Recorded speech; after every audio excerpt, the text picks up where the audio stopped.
talking to me? Et salut les amis, j'espère que vous allez bien, moi ça va très bien, et aujourd'hui on se retrouve pour parler du troisième et dernier volet de la saga Dragon, Dragon 3 et le monde caché. Alors comme vous connaissez pas mon avis pour les deux premiers Dragons, parce que j'ai créé la chaîne après la sortie des films, je vais très rapidement revenir sur ces deux premiers films pour vous dire ce que j'en ai pensé. Et tout simplement pour moi, c'était vraiment deux très très bons films. Alors le premier en fait c'est mon préféré des deux, hein, si je dois parler des deux premiers, parce que je pense que c'est un peu l'effet de surprise en fait. Je m'attendais pas, venant de DreamWorks, qui sont capables de faire des bons films, c'est pas ça, mais je m'attendais pas à voir ce genre de film en fait. DreamWorks, ils nous ont quand même pas mal habitués à des films assez second degré, assez méta, hein, des trucs comme Shrek, vous voyez, ça déconstruit beaucoup de choses. Même Madagascar, on est sur des trucs plutôt second degré, assez comiques et tout ça. Et Kung Fu Panda, c'était pareil, vous voyez. Et ça fait quand même très longtemps qu'ils n'ont pas fait un film assez sérieux, premier degré. Et là, ils nous amènent un dragon qui est très très premier degré, très très axé sur le côté émotionnel, avec des personnages très très bien écrits. Et alors, une mise en scène vraiment à tomber par terre. On ne s'attend pas à ça pour un film de ce genre-là, en fait. Quand même assez tout public, plus calibré pour les enfants. On voit que le mec, il prend pas ça par-dessus la jambe, en fait. Dean DeBlois, donc le réalisateur, ça se voit dans ses films qu'il aime ce qu'il fait et que c'est pas quelque chose qu'il prend à la légère, en fait. Pour enfants ou pas pour enfants, le mec, il travaille ses films de la même manière. Pour lui, c'est sa saga. Il faut savoir que d'ailleurs, il avait dès le départ dans l'idée de faire une trilogie. Il savait d'où il partait, il savait où il allait. Et voilà, et quand vous prenez le premier dragon, quand vous sortez comme je l'ai dit, de Shrek, de Madagascar, de Kung Fu Panda et tout ça, vous vous dites, c'est plutôt pas mal, c'est une proposition intéressante. Et moi, c'est quelque chose que j'attendais de la part de DreamWorks, en fait. Et donc voilà, c'est pour ça que j'ai cet attachement particulier avec le premier film, d'autant plus que, comme je disais, la mise en scène, un des moments, si vous voulez, la manière dont il filme les personnages, dont il va les mettre dans le cadre, vont vous donner directement des indications sur l'état d'esprit des personnages et sur est-ce qu'ils vont se rapprocher, est-ce qu'ils vont s'éloigner. Vous voyez vraiment la manière dont se tissent leurs relations.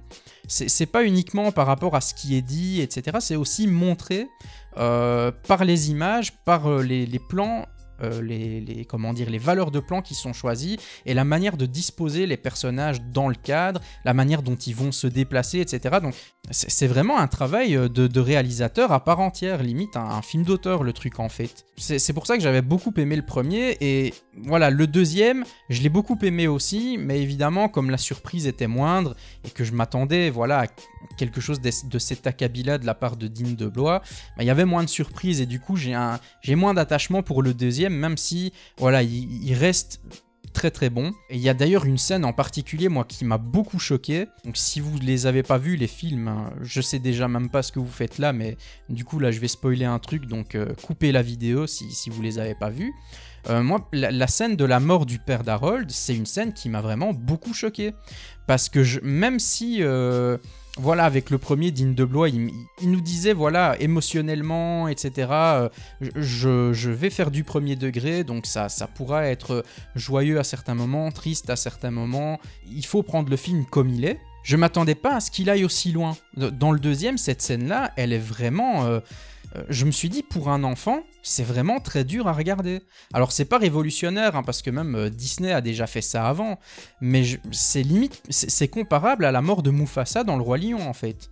Et c'est une scène qui, quand même, pour des enfants, c'est pas facile à regarder, c'est assez triste. Si l'enfant comprend ce que ça implique vraiment dans l'univers, dans l'histoire, et qu'il ne regarde pas ça juste, vous voyez, comme des dessins qui bougent, etc. Si vraiment l'enfant est impliqué dans le truc, ça peut vraiment être dur, parce que même pour moi, en fait, la scène était dure à regarder d'une certaine manière, hein. Voilà, je vais pas revenir dans le détail sur la manière dont la scène était construite, mais si vous voyez ce dont je veux parler, vous savez que ça va quand même assez loin dans ce qu'on peut faire de dur psychologiquement à montrer à l'écran, et surtout pour des enfants, quoi. Donc voilà, tout ça pour dire que moi les 2 premiers films sont des films que j'ai beaucoup aimés, qui marchent très très bien ensemble, et du coup, ben voilà, ce 3e film, est-ce qu'il est bon et est-ce qu'il va bien s'inclure et donc conclure aussi la saga vu que c'est le dernier volet normalement?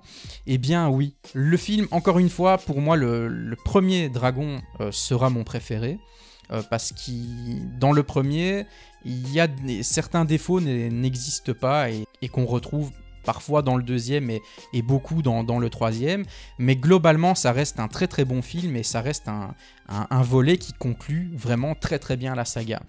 Alors déjà, pourquoi un bon film? Parce que tout simplement, le scénario est vraiment pas mal, même si c'est un scénario somme toute classique. Les personnages restent toujours bien écrits, l'évolution des personnages est incroyablement bien travaillée, et ça m'étonne pas, vu que Dean DeBlois, à mon avis, savait exactement, comme je l'ai dit, d'où il partait et où il voulait aller. Donc voilà, on a des personnages qui sont très bien écrits de base et qui évoluent très bien dans le film. Le film est très beau, hein, même visuellement, donc techniquement, c'est très très réussi. Après, encore une fois, on aime ou on n'aime pas le style graphique, mais moi, quand même ça marche. J'ai parlé des personnages, mais même les dragons qui sont des personnages à part entière, mais ils sont toujours aussi attachants. Cette idée de leur donner une caractéristique de chat-chien, vous voyez, c'est quelque chose qui fonctionne vraiment très bien, qui les rend très très attachants. Et on a toujours ce lien, cet affect, hein, entre les personnages et leurs dragons qui fonctionne toujours très bien. Donc oui, si on prend tout ça comme ça et qu'on met tout ça ensemble, on a tout pour faire un bon film. L'antagoniste est aussi très très intéressant dans la mesure où en fait, comme dans le 2, et je vais revenir sur ça après, c'est un personnage qui est là pour faire évoluer les autres personnages et de son caractère d'antagoniste, parce qu'on se dit, voilà, c'est un enfoiré, c'est l'ennemi, c'est l'adversaire et tout ça.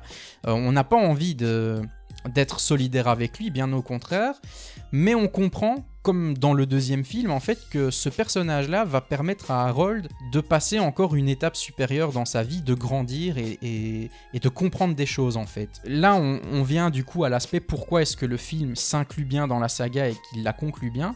Ben, c'est que la saga, il faut revenir à peu près sur la manière dont elle a été construite. On a le premier film qui voulait montrer le personnage d'Harold qui dénotait un petit peu avec son entourage. Vous voyez ce village de vikings qui ne vivait que par le combat. Les mecs sont hyper balèzes, hyper musculeux. Même son père, il est super balèze, alors que lui, Harold, il est tout mince.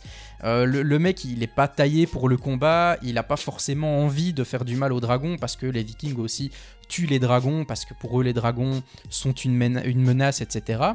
Et on a ce personnage, ce Harold, qui se sent un petit peu obligé aussi de suivre les traces de son père, mais qui se sent pas à l'aise dans ces baskets-là, en fait, qui au début essaye quand même, parce que voilà, la pression sociale oblige, et au final, en rencontrant le dragon, Croque-Mou, il va changer, en fait, sa vision des choses, et il va se dire, ben, c'est peut-être pas moi qui ai tort, en fait, peut-être que au final, on se trompe sur les dragons depuis le début, et peut-être que je devrais rester là-dedans. Et en fait, le premier film, ce que vous voulez, c'est vraiment toute cette remise en question de l'univers des Vikings par Harold qui va essayer de changer les choses, et les événements vont s'enchaîner de manière à ce que justement les autres Vikings et surtout le père d'Harold vont finir par comprendre qu'Harold avait peut-être pas tort et que sa vision des choses est peut-être la bonne à adopter, etc.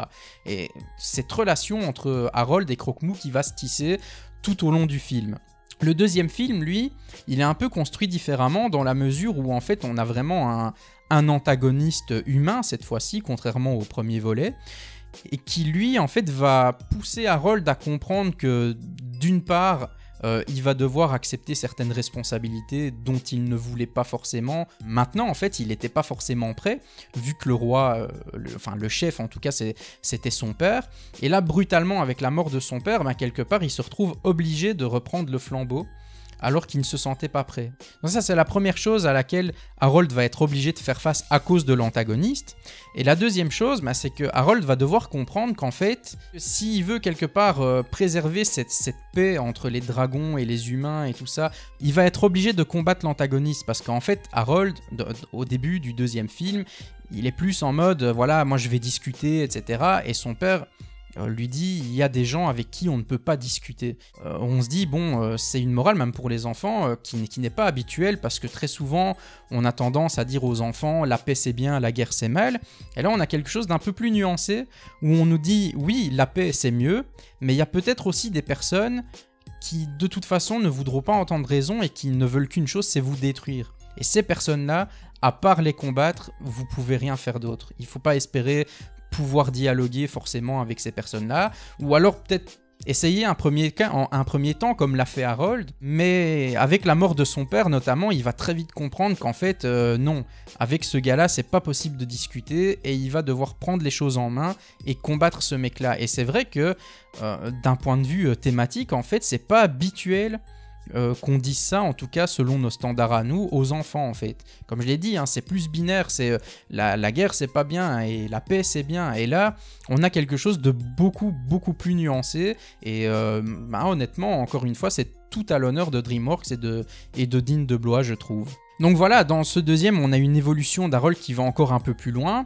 où lui, en parallèle, hein, parce qu'il y a toujours le parallèle qui est fait avec Croque-Mou, donc Harold va devenir le chef de son village à la place de son père, et Croque-Mou, lui, va devenir un peu le roi des dragons, donc l'alpha, celui qui va les mener en fait. Et voilà, ce deuxième film servait à ça, à faire cette évolution pour arriver à ce stade-là. Le troisième film, quant à lui, ce qu'il nous raconte en fait, c'est maintenant, voilà, Harold est le chef du village, Croque-Mou est l'alpha, et maintenant, qu'est-ce qu'on fait? Déjà, comment les personnages vont gérer ça, surtout Harold, comment est-ce qu'il va gérer cette nouvelle position? Et puis aussi, il va y avoir une remise en question de la vie commune entre les humains et les dragons. Parce que même si, effectivement, du point de vue d'Harold, on s'est rendu compte que voilà, les dragons n'étaient pas forcément les monstres que l'on pensait, et qu'il est possible de vivre en harmonie avec eux, est-ce qu'au final, ce rêve un peu utopique de vivre, oui, mais de vivre au même endroit avec les dragons, donc avec des dragons comme animaux de compagnie, est-ce que c'est quelque chose de souhaitable et est-ce que c'est tenable sur la durée? Et déjà, le début du film nous donne des indications sur ce qui va se passer à la fin. Il nous faut comprendre que non, c'est pas forcément facile et c'est pas forcément tenable en fait.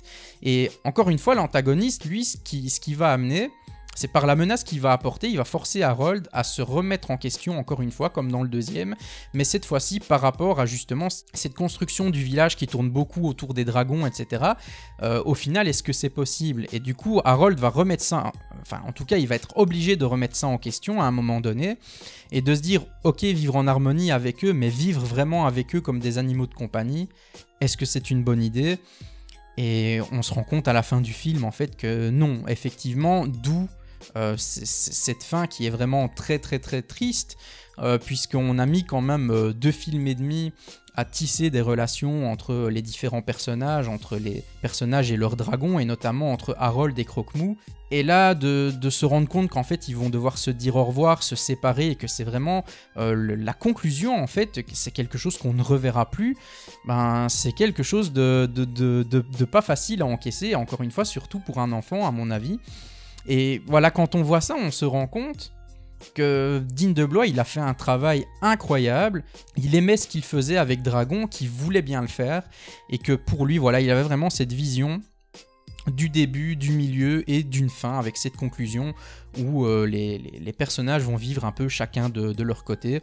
Et du coup, j'ai trouvé vraiment que cette saga était vraiment très bien réussie. Pour moi, c'est la meilleure saga de DreamWorks en fait. Je pense qu'ils n'ont jamais rien fait de supérieur et je pense que ça va être très compliqué dans les années à venir sans la saga Dragon s'ils ne relancent pas encore avec un 4e ou un 5e film, ce que j'espère, hein, parce que voilà, il faut pour moi que ça se conclue là. Sans cette saga-là, je me demande vraiment comment ils vont réussir à revenir avec un truc nouveau et qui soit supérieur à ça. Pour moi, ça va être vraiment très compliqué parce qu'ils avaient vraiment mis la barre très haute. S'il doit y avoir quelque chose chez DreamWorks qui vraiment fasse concurrence à ce qu'on peut voir chez Pixar, pour moi, c'est vraiment la saga Dragon, quoi. Donc voilà, maintenant que ça c'est dit, j'ai plus qu'à conclure la vidéo en vous rappelant les bonnes choses d'habitude, hein, donc c'est-à-dire n'oubliez pas de mettre un petit pouce bleu si vous avez aimé la vidéo et même un pouce rouge si vous n'avez pas apprécié. tout en commentant, en me disant pourquoi vous avez aimé, pourquoi vous n'avez pas aimé, et toujours la même chose si vous êtes d'accord avec moi, si vous avez plus de réserves sur la saga Dragon, si c'est une saga que vous n'avez pas appréciée, ou si vous êtes sur la même ligne que moi, me mettre un petit commentaire pour me le dire, ben, ça fait toujours plaisir. N'hésitez pas à vous abonner à la chaîne si la chaîne vous plaît, et à partager le contenu sur les réseaux sociaux, Twitter, Facebook, Instagram, enfin voilà, vous connaissez les bails. Moi en attendant, je vous dis portez-vous bien et ciao à tous les amis.